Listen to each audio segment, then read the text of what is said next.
What's the deal? I don't know why. I'm just being honest. I've been thinking about this shit all week. I don't know why you just yelled at me. Like I don't know why. I yelled at the entire Cinefolks like, "What's wrong with Jay?" I think it's the return excitement. I just can't wait. Feel me. For those who know our cousin Sarita, she has a son, and he's a very hyper little kid. But when he gets excited about something, he goes, So that's how I'm feeling right now. So, what up, everybody? Welcome back to the Classic Cinematic Movie Podcast that takes back to the iconic films of 20 years ago on the Big Four now. Radio. Is it 5 now? It's 5. It's all of them except for Tidal. Yeah. Oh my! I've been gone. So iHeartRadio, Apple Podcasts, Spotify, Pandora, and Amazon Music. But that's how we move. I'm your guy Jay Alonzo. With me, of course, is David Danger Neff, and it's nice to be in the co-pilot chair. Yeah, man. Being the dude that's like driving this because this shit is stressful. and listen, I've listened to several episodes over the last couple of weeks where it's like I've gotten to hearing like Dave's voice, like well, hey, what's going on, Cinephobe? This is Danger Neff. Welcome back to the classics on Hot 97 The Wave.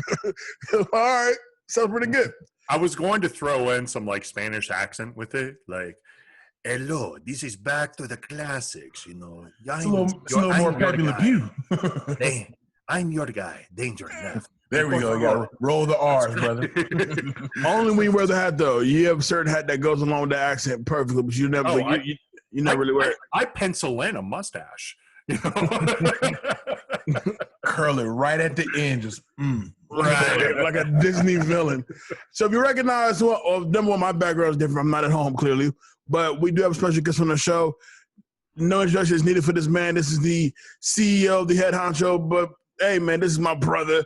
This is the one half of the Noise Podcast. Give it up for Big Los. I want to say I would like an intro. I mean, yeah, but at this point now, everybody knows who you are. You know what I mean? So yeah. Listen, Back to the Classics has been cooking. It may have passed me by.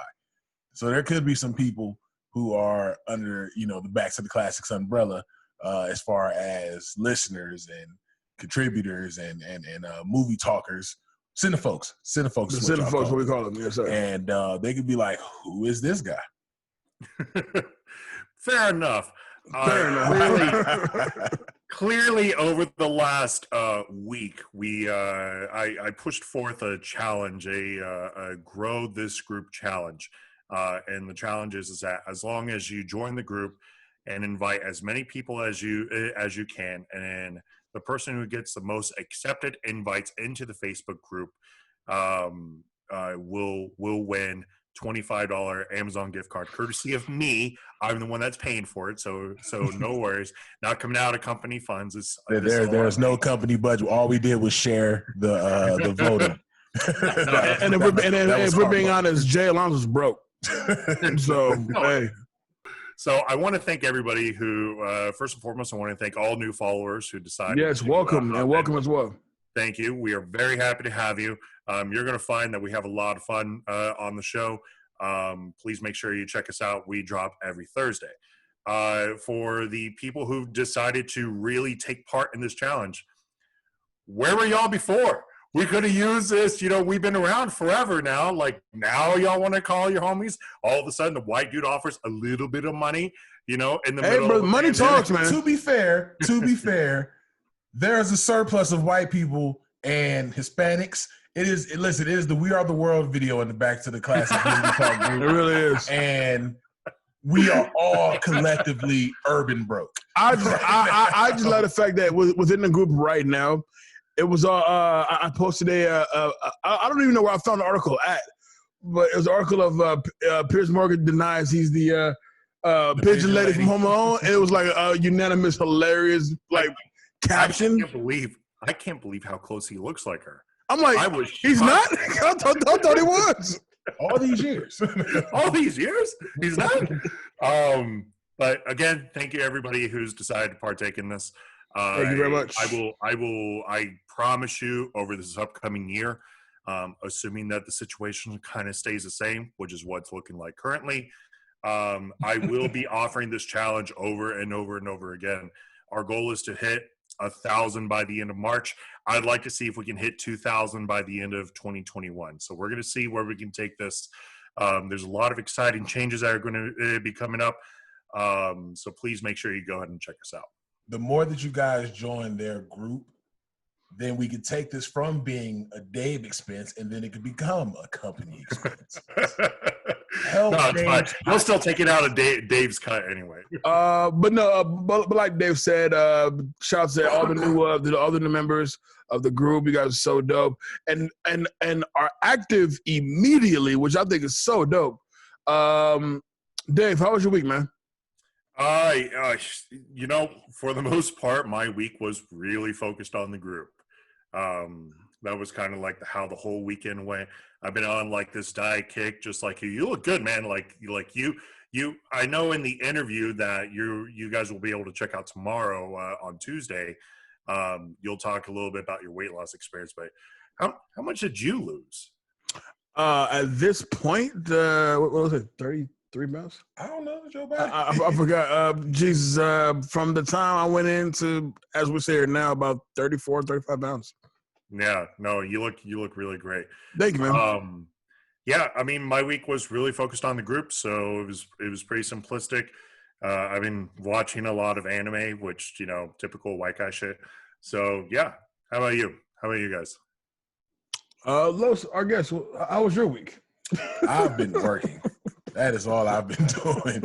I tell people all the time that because I work on the Strip, I kind of get to see a lot of the inner workings of how Las Vegas is finessing this whole COVID restriction thing, and we're not.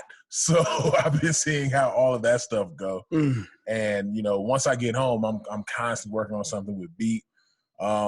Pretty excited because I'm actually I guess this is kind of a sneak peek of the meeting as well. So behind the curtain, I'm working on the calendar for next year and getting things together for what 2021 and Beat Network is going to look like. So that's been keeping me busy. And I got to tell y'all this now. I haven't even said it on my show, but by the time this comes out, my show would already be out. So I apologize. But it's some really dope things that are going to come in 2021 for Beat Network. So for y'all that joined Back to the Classes group, welcome. Definitely join in on everything Beat Network as well, because it's going to be a fantastic time. We're about to go super crazy. Yep. All that. It's kind of funny, because I like to think of this as a little bit of like a reflection of the past year. Yeah. Los knows how dedicated I was to really taking off this year because, and what I mean by that is like making sure that we just hit that pinnacle. At one point, Los and I were both invited into the National Broadcasters Association. Oh God, don't remind me, Dave. I know. But it's like this reflection thing. It was like we threw it out there, and they're like, "Yeah, no, we're totally down for you guys." And I'm like, "Okay, let's do this." And then I was like, "Okay, we're gonna cover Mr. Olympia. We're gonna cover Comic-Con. We're gonna try to get our asses out to Comic-Con in San Diego." One major part of the NAB conference that Dave completely forgot about, that we had the most oh my God, we're really media moment, was when they sent us the invite and they wanted to know what we wanted for the media brunch. Right. For the NAB conference. So you got the menu. As two portly gentlemen, you telling me you gonna feed me just for coverage? As two fat guys, I was like, I want a luau pig. If you can make that happen. Spin it with the apple in its mouth. I want to get home. And that was. I'll take a Caesar salad, please. Please. That was one of those situations, because I remember I was at work when they sent us the email, and it was right before COVID hit, if you remember. Oh man! And I was like, dude, they're inviting us to the media brunch, and then we started going through who all was going to be at the NAB and at the media brunch. It was insane. It was like Terry Crews was going to be there. They had the dude who made him Into the Spider-Verse. They had Sterling K. Brown was going to be there. They had all these people that were tied to something media or bigger, like right down to where we wanted to go, and then COVID happened. So we were gonna go shopping. We were gonna get outfits for this meeting. Fedora Dave was gonna make it. I wear the same thing. And all his Puerto Rican language getting ready to go. I was gonna walk into that media brunch with linen, just straight linen. It is the middle of April. It is not hot enough, so linen. Linen. You can see the sweat outline. Just take the picture before the sweat establishes itself inside the linen. That's all I just need evidence. That's all. So of course, because of that, we had to change a lot this year. A lot of the focus, and then of course, Jay with his illness really took effect. It kind of put a lot of things into perspective for us in terms of like where we kind of want to go. 100%. I could say this. One time, actually, on a few occasions, we've had a few center folks who have asked, like, "Do you guys really hang out?" I'm like, yeah, Dave's my guy. You know what I mean? Like, I remember, like, when Dave came to me in the hospital, he goes, "Don't worry about it. I got the show, bro." Right? And I felt so, yeah, bro, you got the show, bro. Yeah, you know what I'm saying? Do that. And it's been cool. So this year has been a year for reflection for sure. Actually, my week has kind of been a reflecting week of everything that's taken place this year and where we're headed to in the future and all that. Like even I took holiday pictures with my girl over the weekend, and I've never done that, never in life. So this is all this is new to me. But it was super adorable. I'm not gonna lie. You guys look like an old 45-year-old couple. You know that. He brought that up like Kevin Hart did when he said like your girls are the fans. That was just a random gym. She likes Cheerios too. Yeah, but should we announce that I'm doing a top 10? Yeah, you just announced. Absolutely. Might as well, yeah. So Dave has no top 10 for this year.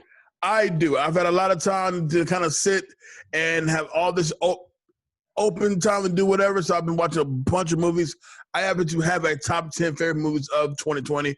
Even though 2020 has been a shit show, I have a top 10 favorite movies, and we'll get that video out sometime next week. Along when Dave's doing the show with, we won't say who, but I won't be on that show. But that video will be up next week. Jay's top 10 movies of 2020. Yeah, believe it, because it's coming. It's going to be like the Quiznos rat commercial. It's going to be like, you remember back in the day? Were they rats or were they like gerbils? Like, they're like gerbils. No, they were like suck puppies. They were straight up rats, man. Like, right. I think they were actually hamsters. Hollywood Kev is also here. Hollywood Kev is here, by the way. I think it was some kind of rodent. No, listen, they were googly eyes. They were like socks with like laundry shit kind of wrapped around it with googly eyes on it. Like there wasn't no kind of animal. It was just like a sock. And that shit was on cable. Like that was a normal commercial. That was a prophylactic commercial or whatever, it's Quiznos or whatever. Like when you really think about the marketing for the lifestyle condom. When I'm thinking about your restaurant, I don't want to think rats singing about how good your food is. How do they know how good the fucking food is? The food's actually really damn good, which is what drove me nuts. I'm like, what is this shit? I had an ex-girlfriend that worked there, and I kept questioning him all the time. I was like, yo, what's with the rats?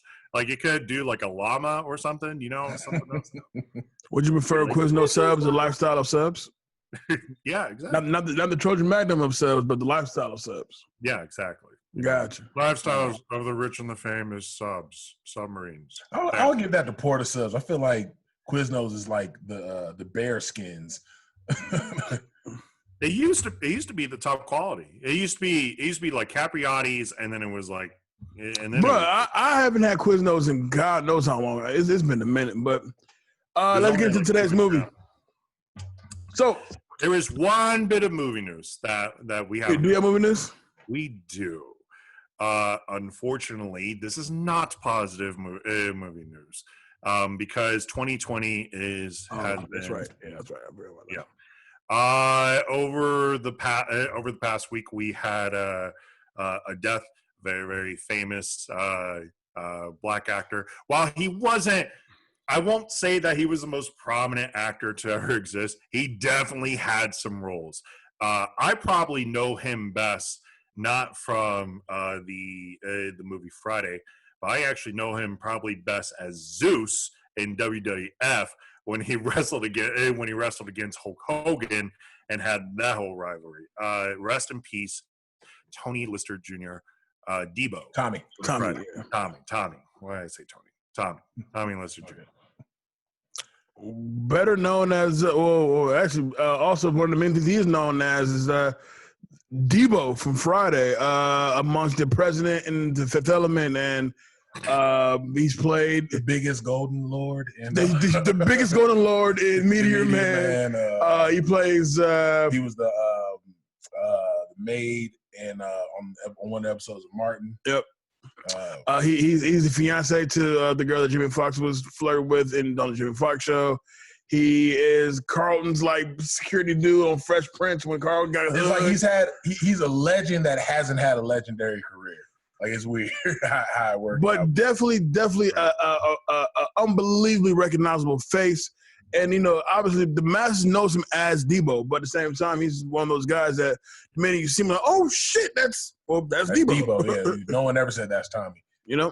But it definitely a devastating loss. Actually, I saw something that really did kind of made me a bit down was somebody had put up this Friday circle surrounding Craig, and it had 11 memories out of it, which had Bernie Mac as the preacher from the first Friday, LaWanda Page as well, fuck you, half dead motherfucker from the first Friday. Had spot on impression, but I know, right? We had John Witherspoon, Ronaldo Ray, Roach from Next Friday. They've all passed away, so it's crazy how the Friday franchise. And she played Janet Jackson in First Friday. But it's crazy how the First Friday or Friday franchise as a whole now has this solidified legends that passed on, and just adding Debo to the list now. It's sad, but at the same time, he lived a full life. Died way too early, in my opinion, at 62. I didn't know he was even that old. Yeah. What do you think? I saw the same picture as you, and the first thing I thought about when I saw that picture was the picture that they put out with Eddie Murphy from Harlem Nights, and they put out all the people that passed away from Harlem Nights. Like I just mentioned, like, he's a legend that didn't have a legendary career. Easily one of the most recognizable faces in the industry. Like Dave said, I'm right there with him. My recognition of him, of course, is Debo and everything I just mentioned, but I also recognize him as Zeus. Probably one of the worst wrestlers ever. However, very, very popular at the time. Oh, he was super popular. Like when he teamed up with Macho Man and DiBiase, like, that was right. He immediately was in the main event scene, so having that tied to him as well was dope. And like I mentioned, just a super recognizable person. And when you hear the stories about him, growing up knowing him as Debo, the only thing you know him as, okay, so he's mean, he's a bully, and then when you see all these clips come out and he's pretty much being Debo in all the clips, but then when you hear all these actors and musicians, all these entertainers talk about him, they're like, he was just the coolest dude ever, like a big cuddly bear. You would never know, because for 30 plus years, we've only seen him as this bully. You know what I mean? So, when he literally lived the role, and, that was an unexpected thing, that happened this week. 2020 is claiming him, man. The 2020 is definitely claiming him back to back to back. We got a few weeks left in this damn year, and hopefully we kick off next year with a. Why would you say we have a few weeks left of this year? I mean, it's not like we're not like we don't. Like, you know what I'm stay saying? Alive, people, because January 1st, you don't got 2 weeks left. Totals. Hey, you got to remember how this year started, sir. Trust me. I remember. I still cry about how this year started. I still cry. So trust me, 2020 is like, I'm crying right now. I'm about to put my dick on everybody before this year is over. So let's get into today's movie. Today's movie, which you can explain how we got to this movie in particular. But today's movie we're covering Boiler Room. Original release date February 18th of 2000.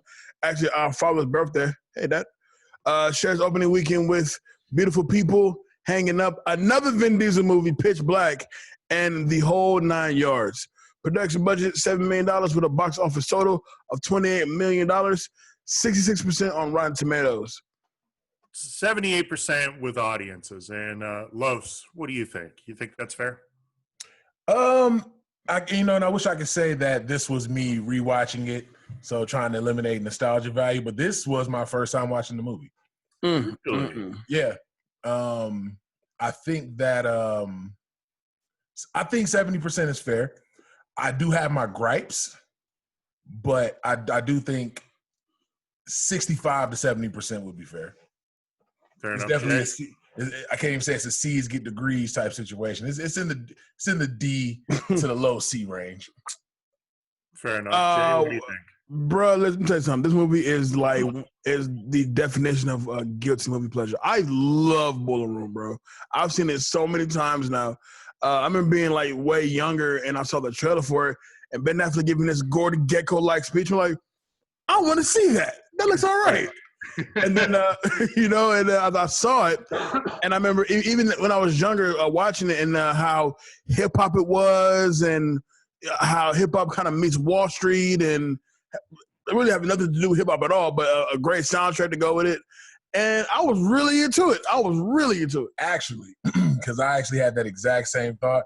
I was like, this is an ill-ass soundtrack, like the whoever did the scoring for this movie is amazing. I'm like, there's one black person in this entire movie. Technically two if you count whatever Vin Diesel. If you count the mom. Right, about to say, we can't even count Vin Diesel. We're still trying to figure out what Vin Diesel is. It's still a song. But Vin Diesel's the kind of guy that shaves his head and he still has hair afterwards. Exactly. Immediately after he shaves his head, he has shadow. No, I'm bald. Are you sure? You have an outline of hair? Really? That's different. But no, but I mean, but that's not the point I'm bringing it up. That just is one of the first things I thought. What made it make sense to me was he opens up saying how he compares selling crack rock, the Biggie line, and then he's like the way the white man sells crack rock is stocks, and then it just gives you this trap, like this trap music type feel as a movie, but it's all about stock trading. So right. I was able to appreciate it a lot more having that little gem dropped at the beginning and then seeing how they went about it, because it really is like your cliche drug dealer movie, but you just changed the product out. I thought that was the one thing I've always appreciated movies like these when Wall Street and stockbrokers are involved is when they literally paint Wall Street like it's the block, like they slang stocks like crack. You know what I'm saying? And they can be telling you bullshit, but as long as you're buying, it's selling. So that's what it is. So this movie was really no different. Then also, I've had jobs to where you got to jump on the phone with people trying to close a deal, and it could be a pain in the ass. It could be a long, long, long day. So to see what people do on a day-to-day basis while they're on the phone trying to make these cold calls, selling people bullshit, and I've done it before. I've had to be on the phone selling people just complete bullshit, and it typically works if you know how to sell that bullshit correctly. Right. So. Yeah, terrible individual. One of the things I like about this movie, if you guys notice my background, it's clearly a scene from Wolf of Wall Street. I just think the scene is hilarious. This is definitely very much almost like a proto Wolf of Wall Street, right? It's almost like okay, well, it's Wolf of Wall Street, literally made in the 2000s, kind of. Wolf of Wall Street was more of a focus on Jordan Belfort itself. And a couple of years before this movie had actually dropped, that's when Belfort actually went down for all he did. So this definitely has influences from that story, as you can definitely tell, as we kind of get into this. But this is more of a look into the takedown more than anything else. I enjoy this movie also because anything that's going to deal with stocks, the white guy in me really screams out. It just like it speaks to me. I don't know what it is, but it's like, when it comes to drugs, that's not marijuana. It's stock trading. That's my kind of movie, you know. And I thought it was crazy because this cast. Well, now now that we reflected 20 years later, this cast is insane. Like back in the day, I only recognized at the time was Ribisi and Ben Affleck, and maybe Tom Everett Scott, but. At the time, now you got Tom Everett Scott. And this Armenian man. Vin This weird Armenian dude. This Kardashian. but now you look back at it. Now you have Nicky Catton there, Jamie Kennedy, Ben Affleck, Vin Diesel, Nia Long, Giovanni Ribisi, Tom Everett Scott. Huh? Scott Kane. Scott Conn. Oh man, this is a stellar cast. This is a great cast. I feel like and I also feel like at the time, Affleck was your biggest payday as far as who you can get in this movie that's going to really shine in the movie. But boy, he's barely in this movie. He's barely in it. Did they finesse us with that? He was straight up maybe 8 minutes in this movie, like altogether. If you really exactly 2 somewhat long scenes and 1 quick. Oh look, he's there too. And after that, you don't see him again. So to continue on from the first interview, one thing that Jay told me was this dropped the same day as Pitch Black, and once he told me that, it immediately made Vin Diesel's career make sense because I just had to look it up. So you look at Boiler Room. Boiler Room made 28 mil. Sure. Pitch Black made 53 mil. Sure, yeah. I'm pretty sure from then on, Vin Diesel's agent was like, I got one word for you, brooding.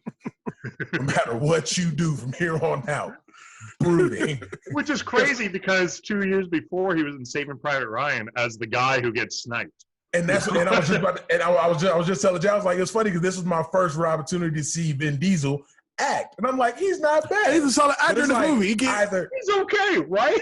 He's all right. It's like you can either act or one word, brooding. You're going to be a brooding cop. You're going to be a brooding alien. You're going to be a brooding family man. You're going to be a broody family man. You're going to be a brooding babysitter. One word, brooding. Brooding pays. Here's Vin Diesel's career, honestly.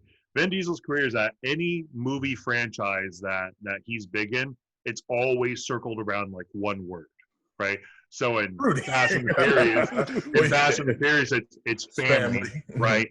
And Guardians of the Galaxy is Groot, quite literally, because that's his only lines. And that is Vin Diesel. That's 12 movies. That's literally 12 movies you could talk about. With Vin Diesel. I'm telling you, watching Vin Diesel in this movie now is like he could actually hold his own. Because Ribisi has always been like a very strong actor. Vin Diesel really does hold his own in this movie, like for sure.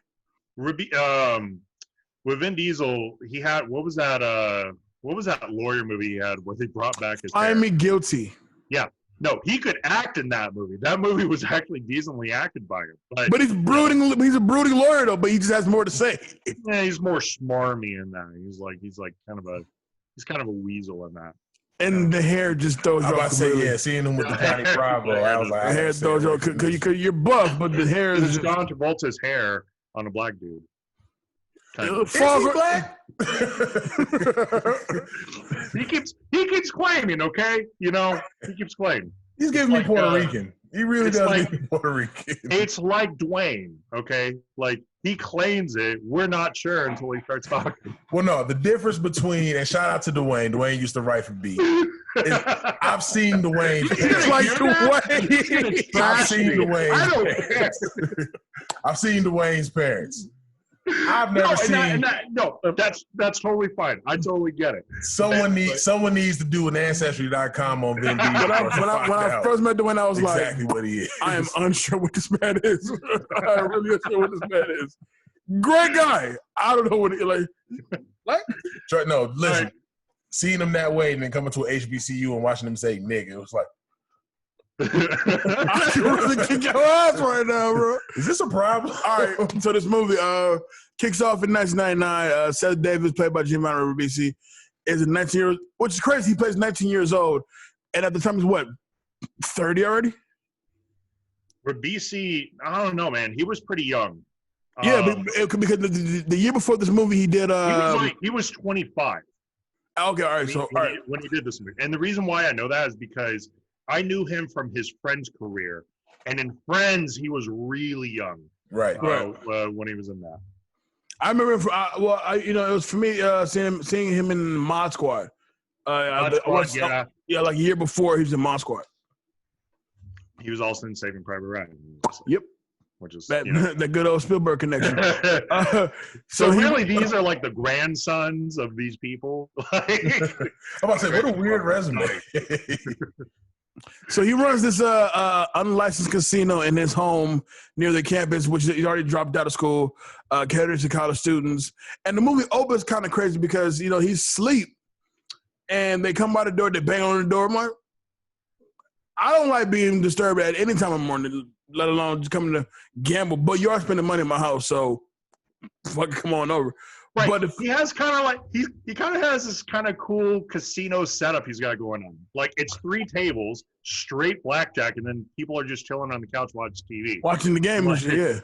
I'm like, this is like Bellagio if Bellagio had $100 budget. Yeah. So it's circus, basically. This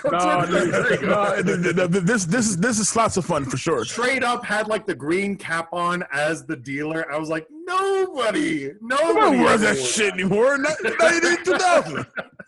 But he earns a successful living, but he's a disappointment to his father. Now, Los made a good statement. I want to say his name is Arnold Rifkin, plays his father, right? Yeah. Los felt like the father was horribly miscast. Who you thought should have been in the father's place? So I said either, and I can't remember his name, but the dad from Step Brothers. I think he would have pulled off Richard Jenkins. Yeah. Richard Jenkins or J.K. Rowling. Simmons. I'm sorry. Harry Potter show? J.K. Simmons. Bruce Jenner, he would have been great, Right, it would have been fantastic. Would have been a twist at the end. Right, no, a huge twist. But yeah, I think J.K. Simmons would have killed that role. And I know, and Jay was telling me that he wasn't really that big back then, but I know his acting style was still up there. I just didn't buy, like he didn't sell to me tough to please father. He was just like he was timid. To me, like I agree with that because don't forget he's also a judge, a federal judge. So any kind of illegal shit that his son is involved in, and your name pops up, you're fucked out here. As a judge, yeah, you're screwed. It reminds me of the judge from Rounders, right? Right. Like he kind of plays a little bit nicer, but I could actually see him in this role also as like this disappointing father. It's just like, I have my judgeship here that I'm trying to take care of, and it's just like, okay, like Dad, can you help me out? I'm 19 years old. Like I need to figure out my life now, please. You're running an illegal casino. I can't help you out with that. For whatever reason, we just can't escape Jamie fucking Kennedy. He plays the cousin of Seth. I thought just a friend, but they're relatives. I guess they're cousins. But he comes by with Greg Weinstein, played by Nicky Cat, who was such a weasel in this movie. And Greg recruits Seth to join JT Marlin, which is the most average name for a brokerage firm anywhere. Well, and that's the joke of it, though. Because the joke of it is that it's just a name that you slap on. But if you slap a white enough name to it, it sounds super popular. It sounds really great. D.B. Smith. Go to the law office. It's a C.H. Sampson. And everybody's like, oh no, I've heard CH. Like legit. They're legit. So they find out what that C and that H stand for, then that's when the confusion hits. Is he Mexican? Is he Arabic? What the fuck? What's going on? What is happening right now? Is he illegal? Is he a terrorist? It just immediately go left. So, you take it? Sure, yeah. When he arrives at JT Marlin, he goes into like this group interview and he immediately meets Nia Long, who takes an immediate liking to him. We do too, by the way. I mean, I take a liking to Nia Long, sure, but I don't know what Nia Long like saw in Rabisi. Look, Rabisi is a C-looking dude with A-class smarts. There's no way on a first. There's no way on a first impression Nia's like that guy. Like that's the one who's getting. Rabisi's that guy that just looks like every time you see him, you're like, "Did you smoke? Smell like you smoke." But she did it, Greg, and Greg was a weasel off rip. Right, but it's Nia Long. Like we've seen. Greg is Greg. Greg is a weasel. You got options out here. Listen, to fast forward a little bit, when Greg pushes Seth to the floor, it was such a weenie like. No. There was a reason why he did that, though. I know why he did it, but I wasn't convinced you were that upset to really push to the ground. Like, but when you think of like the intent behind it, we'll get into that. So arriving at JT Marlin, Nia Long like takes a real liking to him, and then immediately he's sent into like this group interview. This group interview that has like, I don't know, like 15 to 20 dudes that are in there. Some of them aren't even dressed in a suit.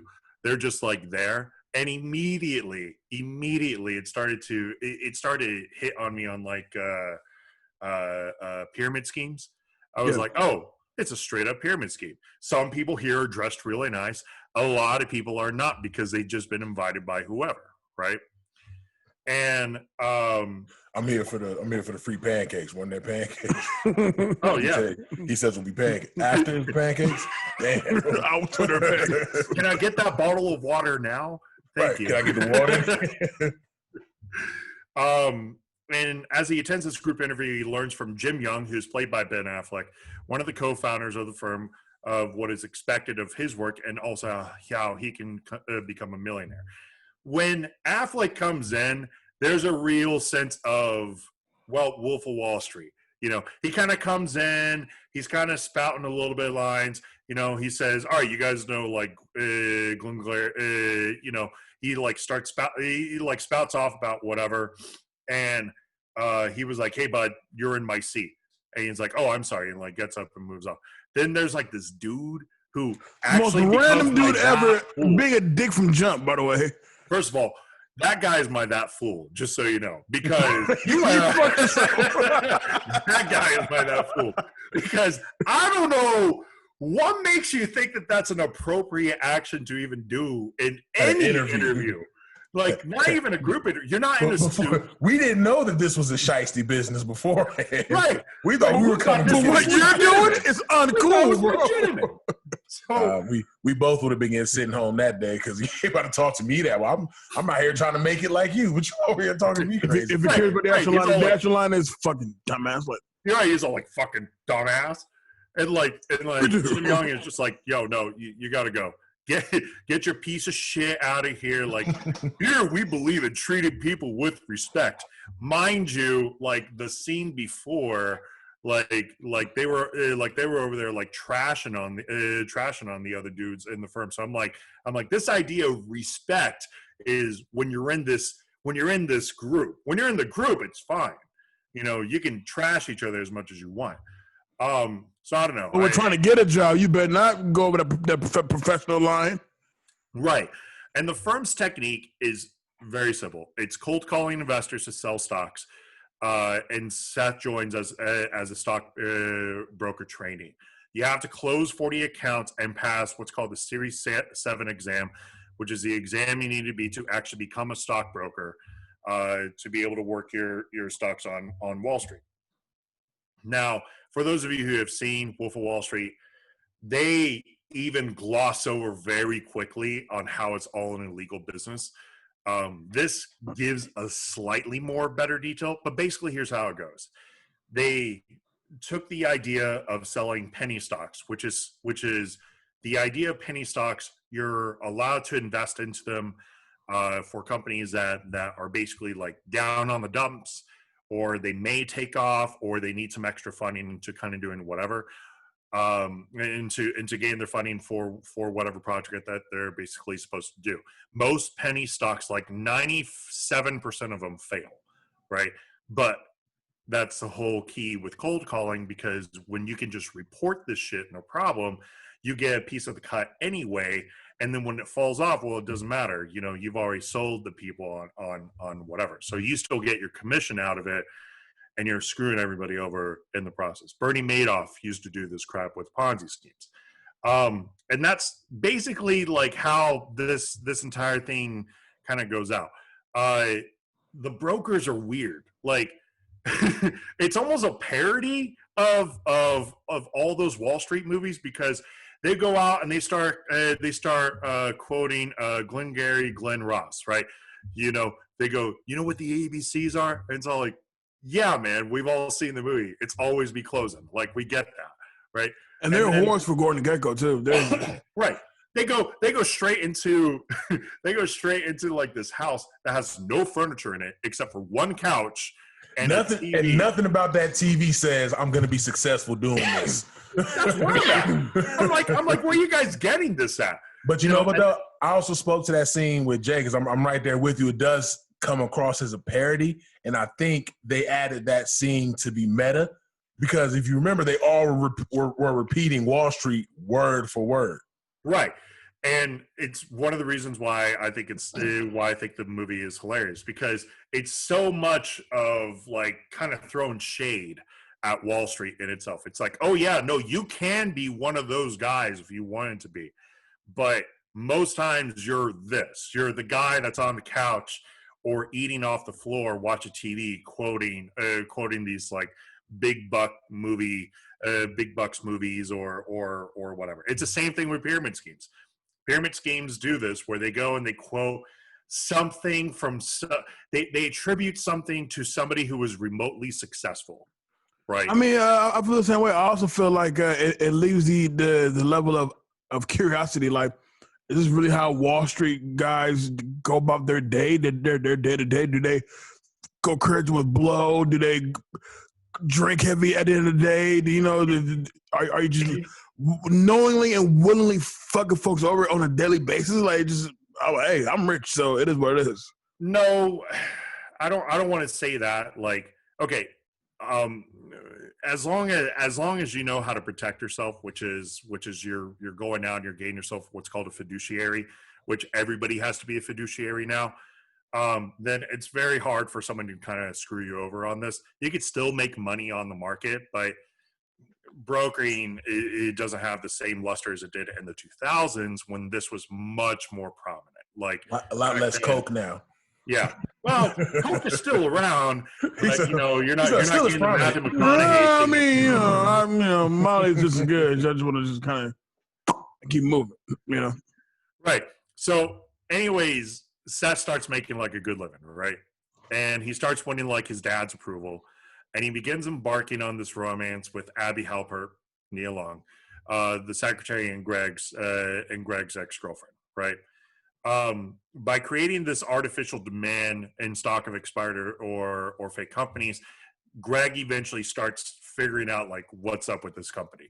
One of the scenes, like, he goes back and he's dropped off from this Ferrari, you know, driven by Greg, and he goes and there's a guy who is legitimate, and he's straight up just like deleting and shredding stuff. And I'm like, oh, this is a Better Call Saul episode. Like, this is normal. He goes and he's starting to connect a lot of things from when he's looking at the paperwork of everybody who's signing everything. It's all the exact same identical names, which can imply that there's an inconsistency there, because that just makes it seem like it's all one person getting the sale. Right. That's how that kind of works out. But the rest of this movie is like these dudes just like, they're kind of sort of partying, and they're trying to make themselves seem like they're legitimate, but they're really, really, really not.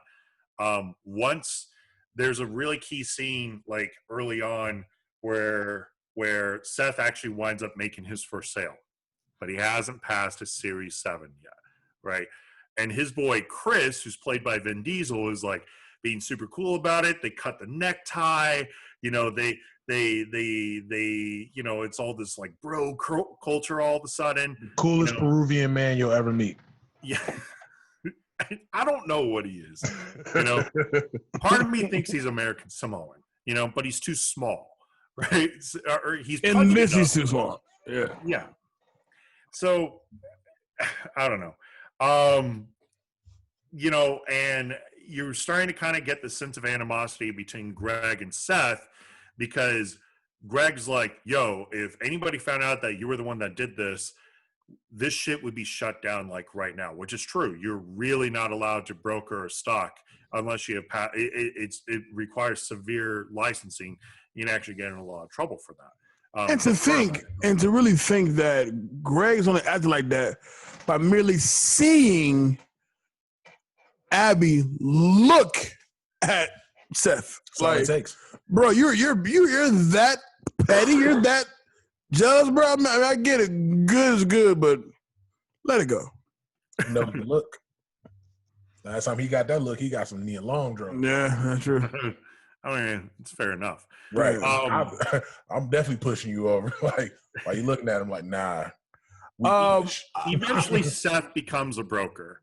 And we get introduced to a contact of his named Harry Renard. That's why I wanted to take it because Harry Renard is one of those clients that you just feel for him, and you know for a fact Seth is screwing him over for sure.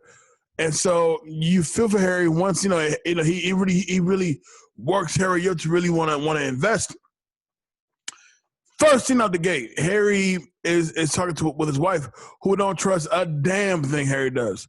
So, I mean, but it's kind of a great sales technique that they kind of show there, right? Because they're all like, when's the last time that you made a decision that like your wife approved? Wasn't involved in it. Yeah, wasn't involved in. You know, don't you think? And then see the wife's like, well, I kind of see his point. Right. Wouldn't you like to see, wouldn't she like to see a man who wants to take initiative? And I'm like, yo, when you start throwing out those words, you're questioning my manhood. Yeah, here's $8K.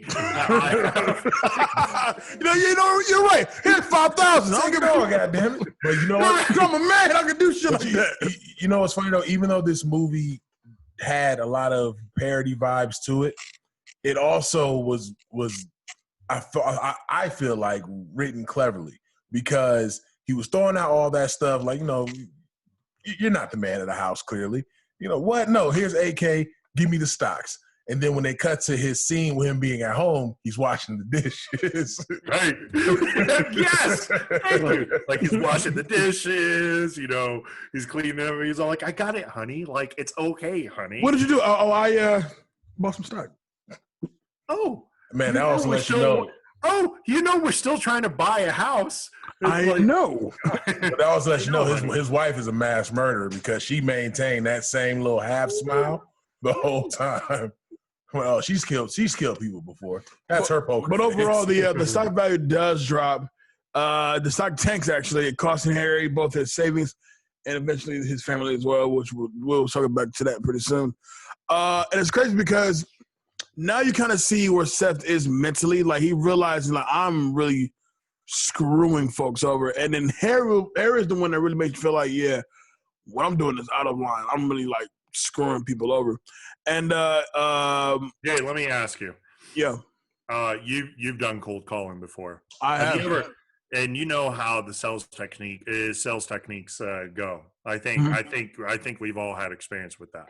Mm-hmm. Did you ever feel like with some of those sales techniques that it just felt, like kind of gross, or like you just feel gross afterwards for pulling that shit on somebody? Gross, no. Feel like questionable. How about that? Yeah, I'll say questionable. Like just like Seth does in the movie. Like, I'll talk to the person. Oh, you're married? Hey, how long? 5 years? Oh, 6 for me. That's great. Bro, oh, you have kids? Oh, how many do you have? Yeah, 5. I got 4. That's crazy. Like, I'm lying my ass off the whole time, by the way. But I know when I'm selling this person, isn't necessarily dog shit. But at this moment in time, you don't really need it. But you're gonna buy it because I'm selling it to you. You know what I'm saying?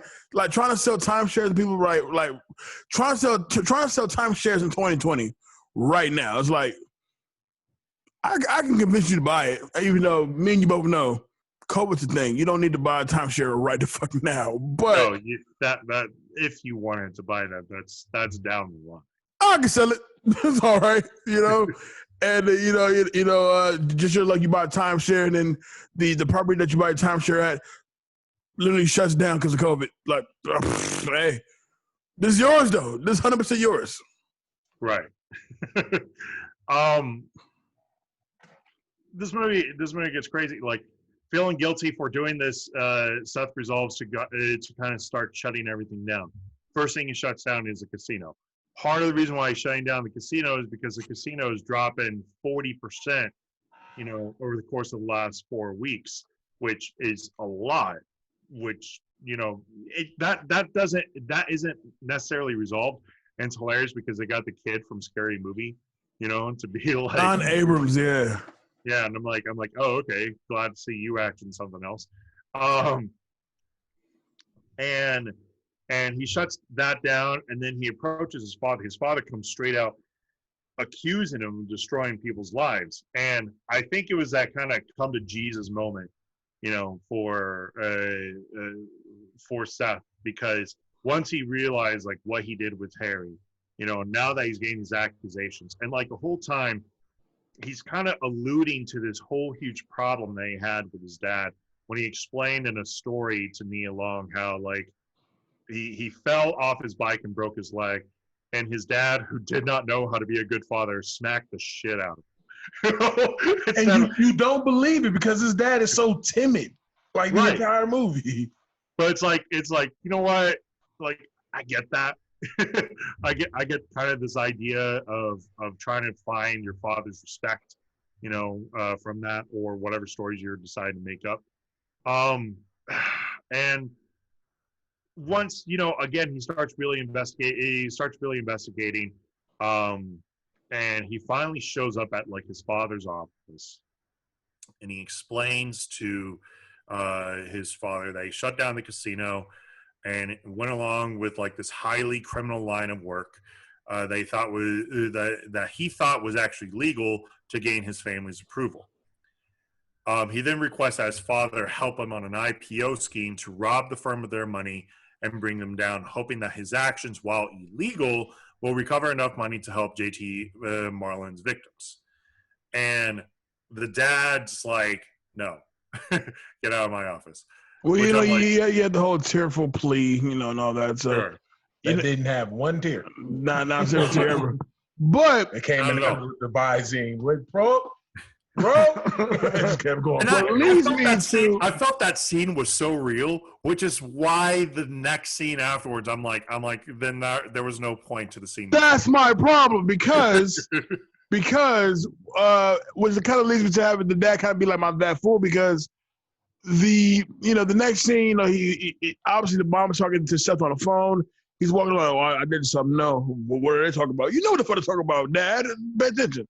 But he goes in there, he looks at her, and he's like, I'm going to call him tomorrow. And so he calls him. And so he calls him the next day.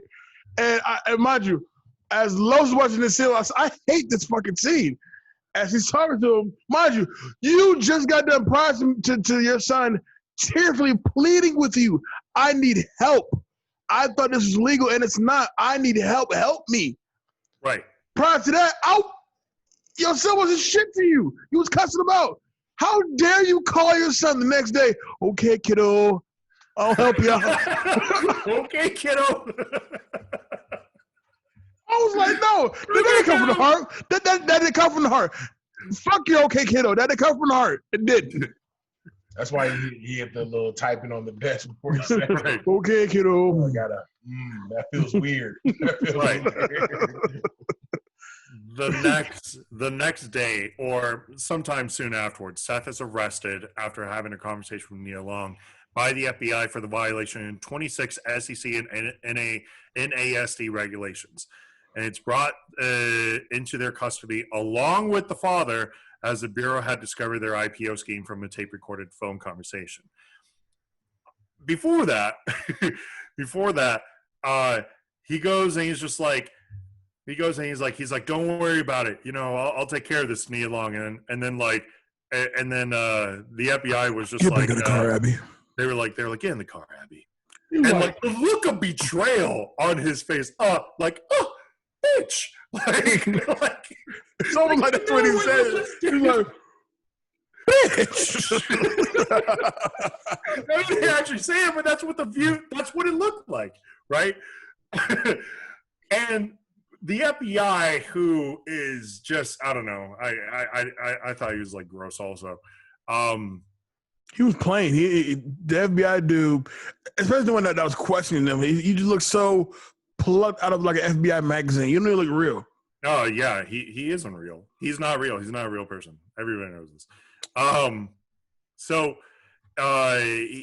He goes in. They offer him federal immunity if he agrees to testify against JT Marlin once all the suspects are brought into court. And they threaten to involve Marty in order to assure Seth's cooperation.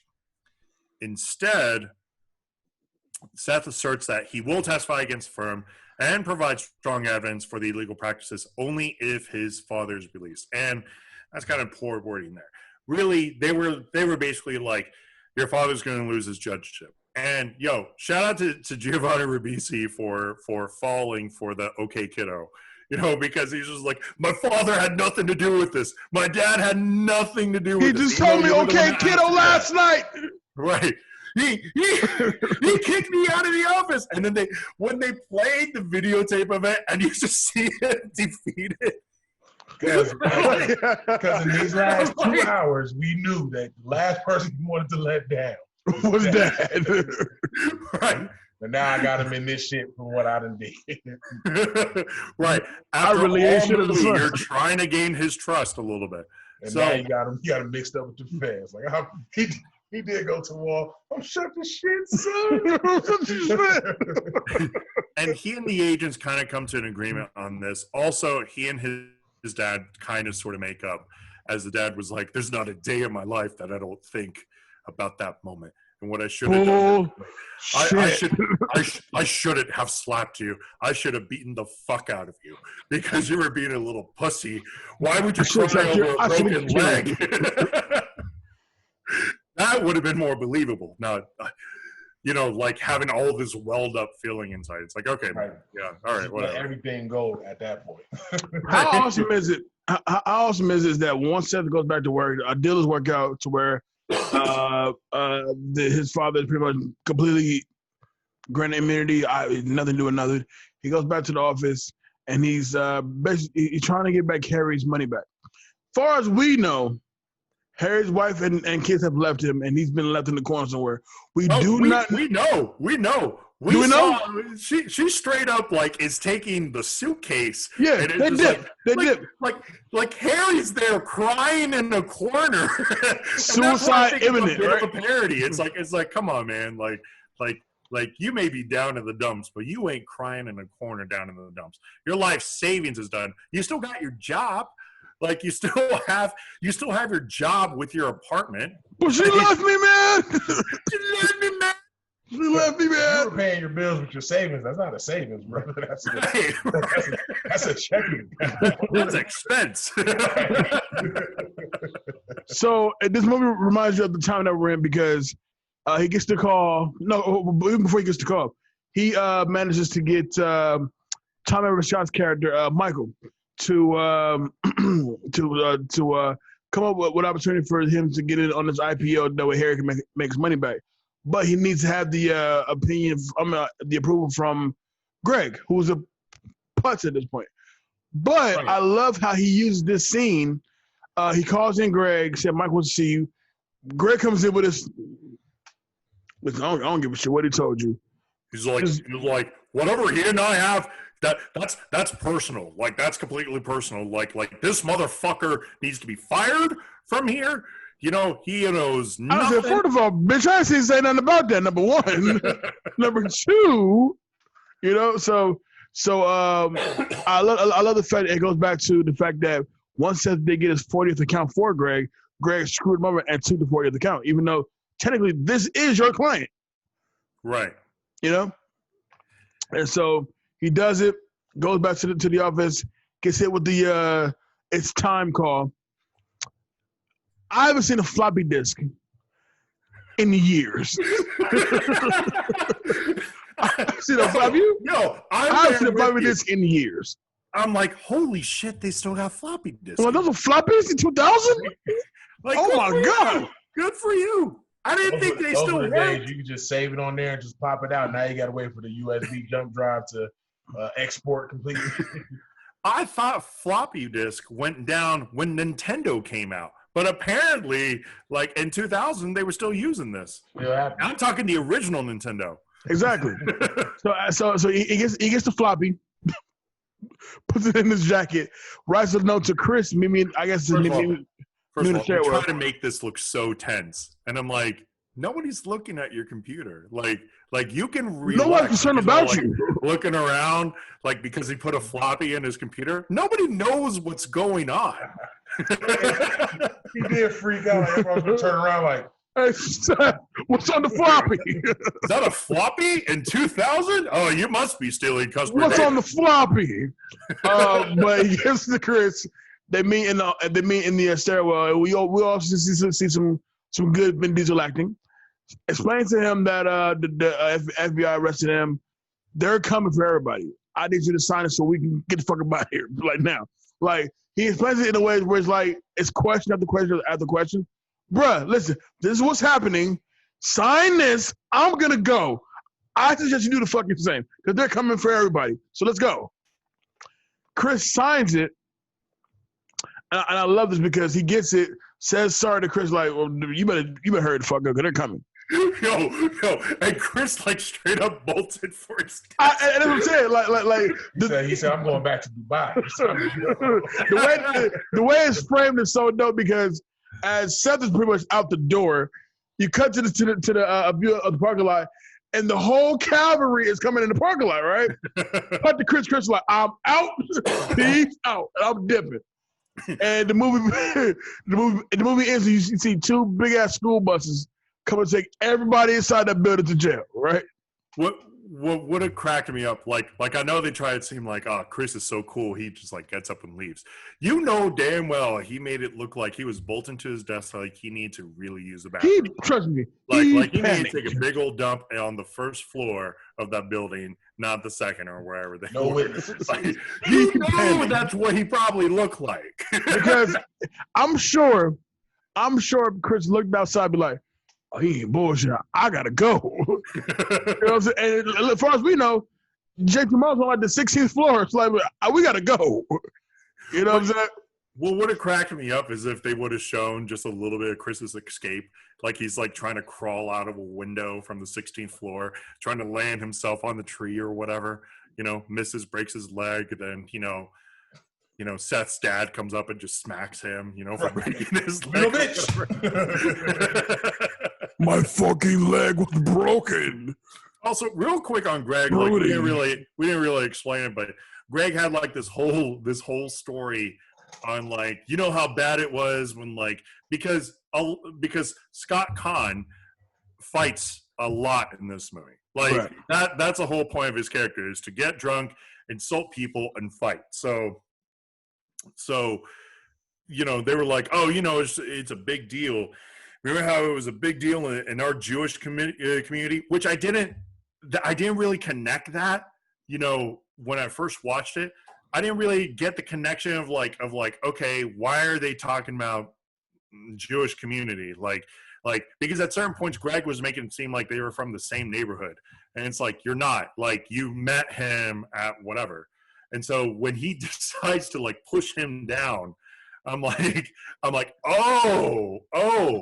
I'm like, oh, this is the Jewish thing that you were talking about. I'm like, really Greg, you would get your ass whipped. I'm really mad at you. I do not approve. I am really upset with you right now. Of your current relationship with my ex-girlfriend. How dare you? How dare you? How dare you, sir?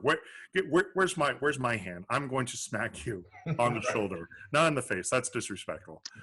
So that's Boiler Room. Los, who's getting you that guy award? Oof. I don't know. This is kind of Ben Affleck.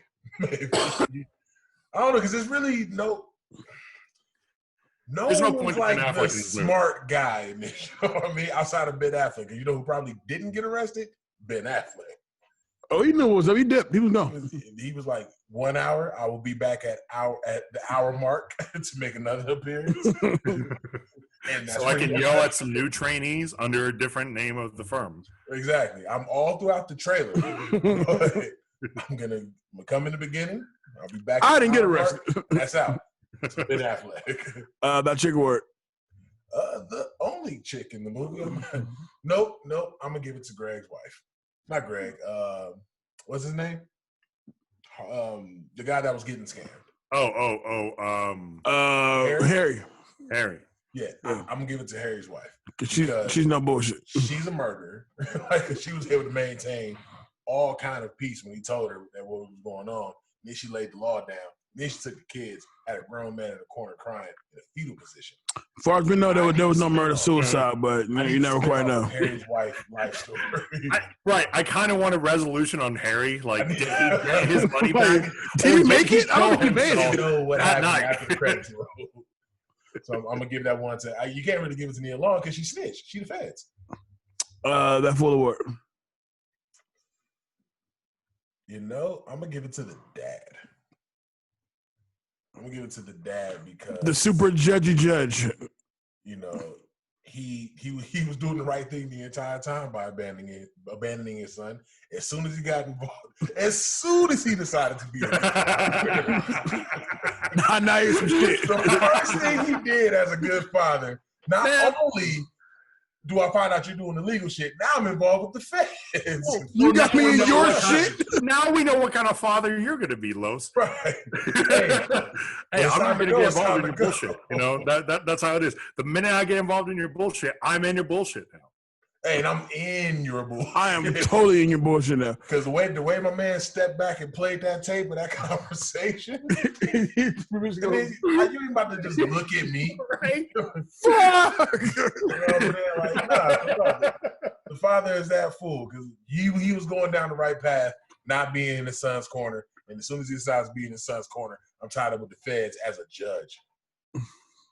The daddy. Little shit. Cut that up. There's actually a lot I would cut out of this movie. It didn't need to be 2 hours. There was definitely a lot of filler trying to have that Wall Street, can't even say Wolf of Wall Street because it wasn't around yet, but trying to have that Wall Street long run.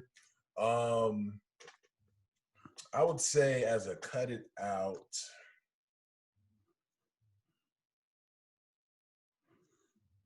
I just said it in the car. The scene where they're eating downtown, when they finally go to the downtown, there was nothing learned from the exposition. Oh, well, they get to it with the gay guys. Yeah, they get into it with the gay guys. It was just, I would say that. Yeah. And I would also mix it in with the unnecessary racism.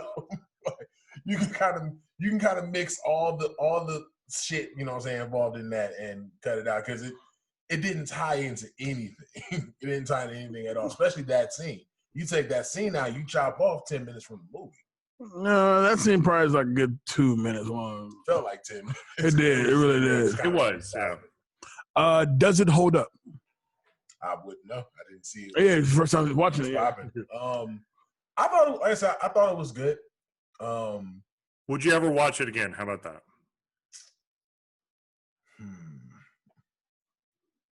I don't know. I don't know if I'll go out my way to put it on, but it's definitely one of those. Oh, Boiler Room's on Tubi, and I've already watched everything on Netflix. I'll go on Boiler Room. That's pretty fair. I'll check it out. That's fair. And iconic scene. Ben Affleck's speech. Definitely. You know, it wasn't as strong and charismatic as it was in the trailer, which was my biggest gripe. But the way he kind of came in and just commanded the room, and again, you could tell they were working on the budget because they only gave him 2 scenes. In both scenes, he had all the lines. Mm-hmm. Yeah. So the way he came in, commanded the room, got them hyped up. Technically, didn't tell them shit about the company, but still had them like, I'm ready to give my all and go to jail. 3 years, you guys are millionaires. You know what I'm saying? You're not explaining anything to me, but I'm ready to, you know what I'm saying, to get down and get busy. So I'll definitely give that as the iconic scene. you want vacation time? Go be a third grade teacher. Oh, It's like, wait a minute, no, I want vacation time. I want this is slave labor, motherfucker. That's not a part of this, or Dave, who's gonna get that guy work? I'll give it to Ribisi. Keep in mind, his character is supposed to be played by a 19-year-old, so there's a lot of life lessons he had to learn through this. And because of those quote-unquote life lessons that he learned through this, his character has a full arc, including his redemption, quote-unquote, with his father. You know, I kind of think it's hilarious that he's going to wind up living a boring life after this. Like, he's just like, okay, now I'm going to be that third grade teacher or whatever he's going to wind up becoming. It don't sound too bad now. Right. It doesn't sound too bad now. But you know, like, Ribisi's a good actor. You felt for him in some scenes. He did actually have some form of chemistry with Nia Long. I don't know if that's more on the actors playing off each other, or if that was literally genuine, because Ribisi tends to actually have chemistry with a lot of people. So yeah, I'll give it to I can't lie. I'm gonna have to give that chemistry to Nia Long because Nia Long plays flirtatious very well. Very well. If I was in a movie with Nia Long, she talked to me like that. I'm like, wait, are you Megan or are you Nia right now? Are you really? Who are you right now? Giving me this vibe? We about to make a porn. It's about to go from a movie to a porn. Specify. Would you lead me to that chick award? That chick award is actually, I'm going to agree with Los here. I gotta give it. You gotta give it to Harry's wife, because Nia Long, at the end of the day, wound up being a snitch. She had the opportunity to come out and just say, "Hey, we really need to hammer this out." She could have easily been like, "Look, I'm worried about my mom. You know, that's the number one thing. That's the one thing that's keeping me going here. You know, I make $80K a year here, and that's all in jeopardy right now. So if we're gonna either A, outsmart this, or B, work together to bring this down, then that's what happened." They could have cut the subplot of the mother as well. We saw her once and then heard her voice in another scene. Later on, you hear her once, but she's a sick mom. She's a sick mom that, you know, when she dies, like Nia Long isn't going to be. Nia Long was not staying in whatever area she was at. You know, you got that vibe very clearly. But yeah, no, I'll give it to Harry's wife. She at least was like, I run the finances, I run the family. Finish the dishes. Finish the dishes. Finish those dishes. He's scrubbing with an attitude. Finish the dishes. God, this bitch talking to me like that. I'm running this business. What I got? That full of work. That full of work. I'm gonna give it to the one dude who was like fucking dumbass. Which I don't know if that's just bad writing to make Ben Affleck look better. I never agree with having scenes like that, because it's so easy to pull out of that fool. It's easy to give it to the dad, but I'm gonna give it to that guy because that guy definitely didn't learn his life lesson, and now he's working at 7-Eleven or wherever he is. Or he became a third grade teacher. You never quite know. You know, FBI agent or whatever. He might have left walked away from all this as that guy. Cut that up. I'm going to agree with all those also. There's this weird scene that really has no place in this movie whatsoever, where they're all having dinner and they're all kind of fucking around. And it's to celebrate the Series 7 win. Mm-hmm. And it's like, does this happen often? Do like a group of guys get together and start, you know, fucking around with each other over at the table for other people to come out of their way to like fuck with them? Because that's what it felt like. Right. Like, excuse me, it's 6 of us. Can we skip the smallest booth y'all have in here? We want to right, sit yeah. like you guys don't have a long table. We want to sit like this, right? Yeah. Are those gentlemen? And then they were worried about the gay table, right? You know, right where they were seated separate sides. Getting that ahead of us, bro. Let's do it. But that's my cut that out. My cut that out is that the scene that they had a problem with was like these gay guys who these gay guys had a problem with them, and then there was kind of like the spout off, you know, and then there was like, okay, gay joke, and it's like, okay, like this movie did not need that whatsoever. Does it hold up? Yeah, I think so. I don't see a stock movie ever really going like super bad. Because there's usually, at least for me, there's enough intrigue because it's a legitimate way that people make money. It's a legitimate way to try to get yourself rich. And that it's probably a good idea to be a part of. So to kind of see a little bit of that inner workings of that world is always really interesting. Would I say that holds up, in the next 10 years? The concept will probably not. Definitely not the acting. Definitely not the writing, at least. And iconic scene. You know what? There's a scene. We didn't talk about this, but it kind of encompasses Giovanni Ribisi's character. And this easily could have been a cut that out also. But he gets on the phone, and the dude is trying to sell him on a newspaper, right? And that's a great scene. Yeah, that's a great scene. And he's just like, no, I already have it. He's like, okay, well, I'll call you back. And he's like, hold up a second. He's like that's it. Like, you need to sell me. And so in a way, he's kind of like telling the guy like how exactly to sell. And then at the end of it, he's like, so are you going to buy? He's like, no, I'm already subscribed to the Times. And just straight up hangs up. Like, I'm like, you know what? That was pretty boss. Like you taught the guy the lesson. They need to care on every single call, basically. I thought it was a great scene, and I actually think that's my iconic scene of this movie. Good pick, Jay. Good pick.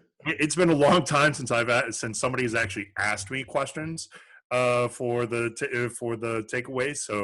So I'm going to do the favor to you. Who is getting your that guy award? That guy award is going to go to Ribisi. I think he's a strong character. For him to be 25 at the time, playing a 19-year-old, and having that 19-year-old's level of awe and wonder and just a way to make some money. Like I think he plays it great. Who's getting you that chick award?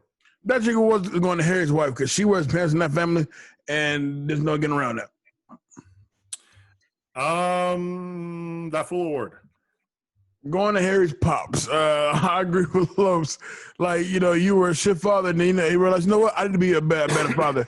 And I'd be a better father than I'm not pitched by FBI. Fuck me, right? So yeah, Harry's father. Seth's father. I don't believe Harry actually learned a lesson in this. You know what I'm saying? You're kind of being fake. Especially with the okay, kiddo, like, nah, I don't buy it, dude. I don't buy it. But yeah. Sure. Does it hold up? Or I'm sorry, cut that out. Cut that out. I'm gonna agree with you guys. The gay bashing scene, really, no. I'm gonna go forward. Anything that involves Scott Conn either arguing with somebody or fucking find somebody, it just wasn't needed. The guy that punks out Greg and then he tells dude to walk away, and dude's like kind of walks away, but as he's walking away, you jump him anyway. Like that shit just wasn't needed at all. No. But anything that involves Scott Conn fighting somebody physically or arguing with or being what's wrong? Confrontational, basically. Boom. There we go. Yeah. Scott Conn was literally not needed in this movie. You literally could have cut out his character. And you could have cut out his salary and had one more scene with Ben Affleck. For what Scott Conn was getting paid, maybe like extended a scene with Ben Affleck. Maybe he's in the background of a scene. Okay? Actually, 45. Right. We get Ben Affleck in the back on a call. That's 45 seconds. We're going another 2 lines of dialogue, please. Right. For a Scott Conn check, the best you're going to get is, hold on, I got to take this call and walk out. That's perfect. True. That was 3,500. 10 grand, well spent. Thank you. Does it hold up? That's respect for Scott Conn. Say again?